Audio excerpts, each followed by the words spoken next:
Guess what, y'all? It's 2x4 season again.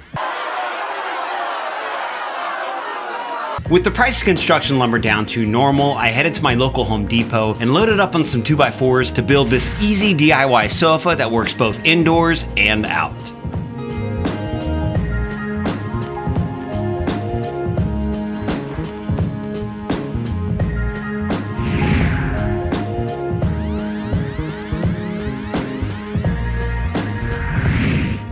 In my last 2x4 project, I showed you how to build a really simple bed using all accessible tools, and the whole thing slotted together using something called a castle joint. So to expand off that idea, in this video, I'm gonna build a 2x4 sofa that easily slots together using what's called finger joints. Once you watch the video, I'll have free plans linked down below so you can build a version of this for yourself. But now, let's dive right in.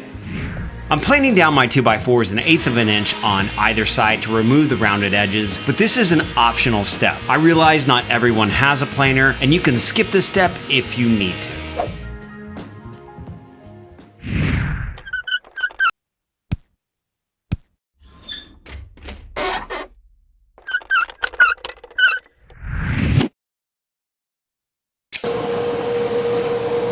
This project requires a lot of cuts, so I recommend using a miter saw versus a circular saw. And first up, I'm gonna set up a stop block to cut the 21 boards that are 31.5 inches long, and I'll have a full cut list in those build plans as well. Next up, I need to cut 72 pieces that are 3.5 inches long, or the exact same length as the width of a 2x4.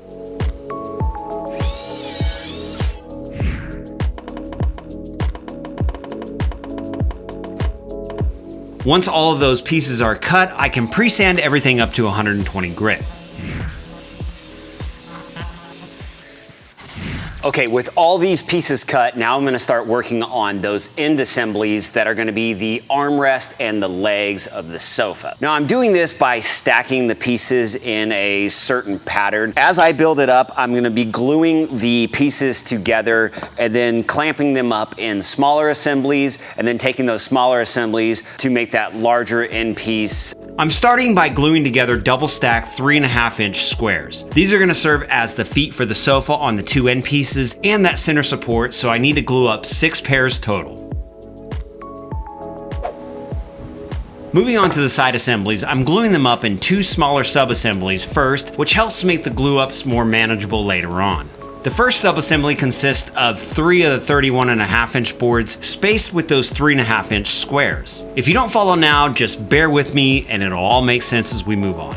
Now, I didn't show them all on camera, but I made 3 of these with 1 serving as the center support.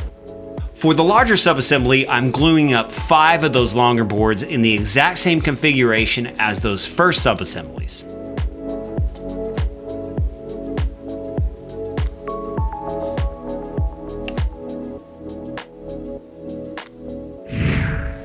Once all the glue dries, I can take all of these parts and glue them up into the larger end assemblies that are gonna serve as the legs and the arms of the sofa. Now, working with 2x4s, you're dealing with lumber that isn't perfectly straight, and we can account for that later on, but I find it's really best to do everything you can to keep these glue ups as flat and even as possible, and having a nice flat work surface is key to doing that. By the way, all these clamps that you see me using are from Rockler, and they seriously make the best clamps in the game. They're also a big supporter of my channel. I've got links for all these Rockler products that I use in the video down in the description below. Up next, I'm gonna start by adding in the 2x4s that will make up the back of the sofa. I'm gonna hammer in each one at its full 8-foot length, and then I can cut them to size in a later step. With that first back piece, I'm using it to set the inside width at 72 inches. This is also a good opportunity to ensure the ends of the sofa are square to one another by checking that the measurement at the back of the sofa is the same as the measurement at the front of the sofa. Once that's set, I can hammer in the remaining 7 boards that run along the back while ensuring the sofa stays locked into that 72-inch inside width. Once all those boards were set, I installed the center support and then hammered in that front edge board that's gonna start to make up the seating area.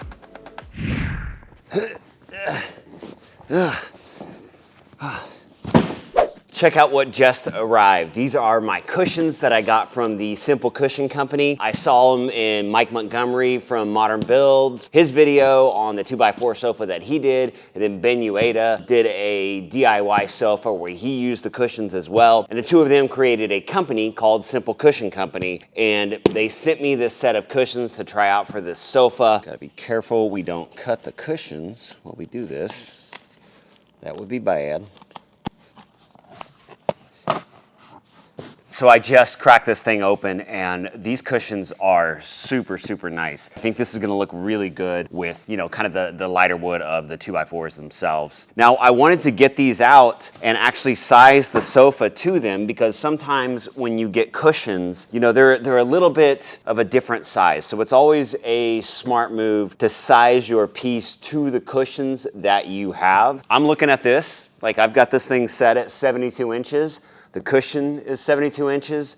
It fits perfectly, so cool. Ooh-wee. Oh, it's gonna look good. Getting back to the back of the sofa, I can mark the length with a pencil and then cut each one of these boards to size one by one.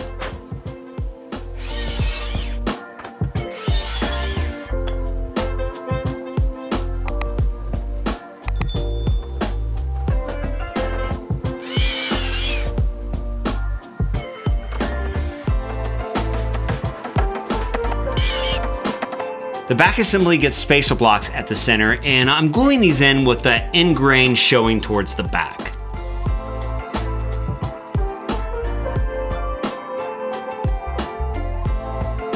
Next, I measured halfway from the center to the ends and then installed more 3.5-inch spacer blocks, but these have the edge grain showing. Now I'm gonna add in the longer boards that make up the seating area, and I'm using a clamp here to spread the boards apart so I can hammer in these 2x4s easier. Once all 4 of those longer 2x4s that extend to the ends are in place, I mark the length and cut them to fit one by one over on the miter saw.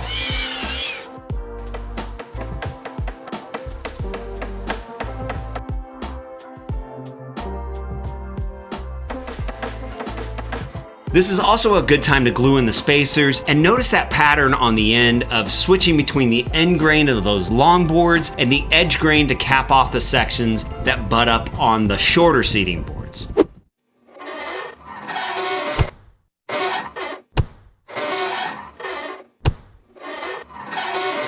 Now, using those last two 31.5-inch boards, I'm spacing them to match the back spacer blocks and using a square to line them up.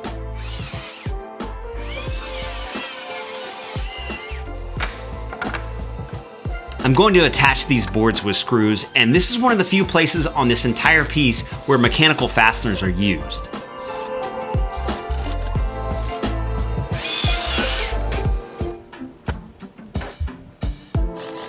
I cut another board to size that will run across the top of the back of the sofa and cap off that backer piece.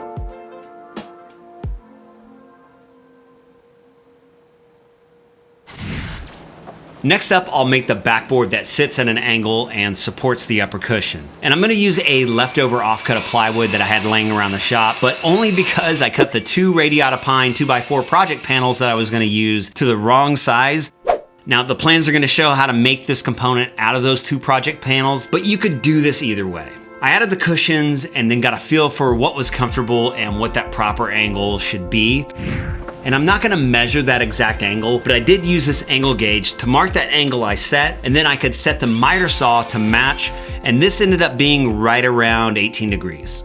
These attach to the back of the plywood at the base and slot into the back of the sofa to hold the backer piece in place. I also cut off the top corners of the plywood, and again, I ended up rounding these over later on. Next up, I'm gonna take the sofa apart and sand everything flush with my belt sander. I also made this sanding block by gluing some sandpaper to a piece of plywood and used this to sand the ends of the board where they join together to make that box joint.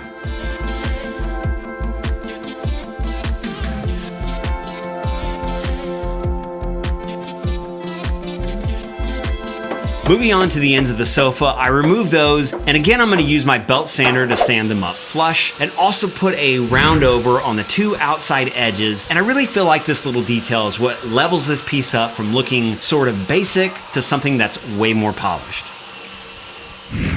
Okay, now I can put the sofa all back together and then round over those joining edges of the box joints to give them matching radiuses.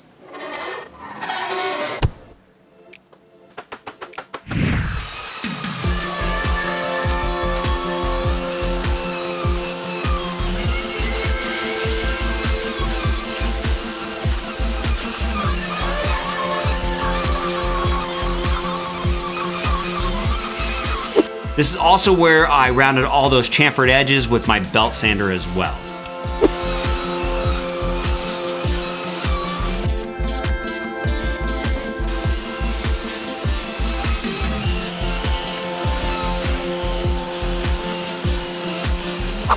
Next up, I'll sand the remainder of the sofa and break over any sharp edges with my orbital sander. Okay, getting back to the backrest, I cut those two lower supports to size. Here I added some glue to the lower supports and then laid that plywood backer in place before shooting in a few brad nails. I was just about to start putting some coats of finish on this and be done with this project, and then I had what I think is a really cool idea. I'm gonna add some removable floating end tables using some of these scrap pieces from the 2x4s I cut and what I have left of the plywood. Using the remainder of the scrap plywood, I cut them into two 8x16 inch rectangles and then cut radiuses into the two outside edges with a jigsaw. I cut up a couple more scrap boards that run along the width of those plywood pieces and then stuck out another 3.5 inches, and this allows them to slot into the arms of the sofa. Last up, I gave that leading edge the same radius with my belt sander. Okay, moving on to the finish, I'm gonna go with Total Boat's Halcyon Varnish since I like the protection it offers, and I also like how it doesn't darken the wood too much. I really wanna keep as much of that light, natural pine look as I possibly can. With this system, I applied 2 coats of the gloss varnish, and then that third and final coat is using Total Boat's Satin Halcyon Varnish, and it leaves the whole thing with the satin finish. Now, if I was gonna use this sofa outdoors, I would have used Total Boat's Gleam Spar Varnish, and I'll make sure to leave a link for both of those down below, as well as a discount code so you can get 10% off at TotalBoat.com. Now the sofa is complete, and I'm laying out all the parts so you can see how the sofa is completely modular and easy to break down and take apart if need be. Now, it was a little bit more difficult hammering it all back together with those 3 coats of finish on it, but that just means it's gonna hold together really well. Now, I'm not planning on adding any sort of bracing to hold the sofa together, such as L brackets, but only time will tell if that's necessary, and I'll make sure to update in the comments below if I end up adding L brackets, and I'll add it to the plans as well. In the end, I'm really pleased with how polished this piece came out, and with lumber prices back down to normal, I only spent $160 in lumber. Had it been a couple months ago, it would have been 2 to 3 times as much. I was seriously impressed with the cushions that I got from Simple Cushion Company, and I'll leave a link for those down below. They're not a sponsor, but they did send me these cushions to try out, and they are fantastic.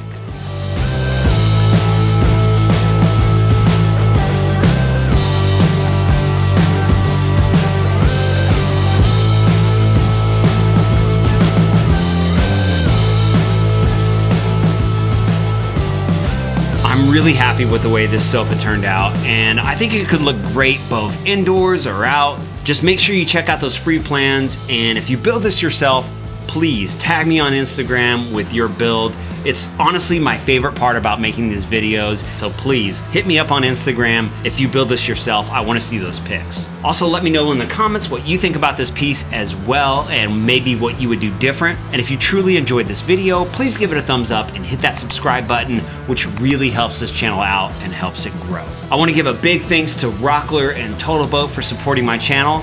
And as always, thanks for checking this one out, and I'll see you back here next time.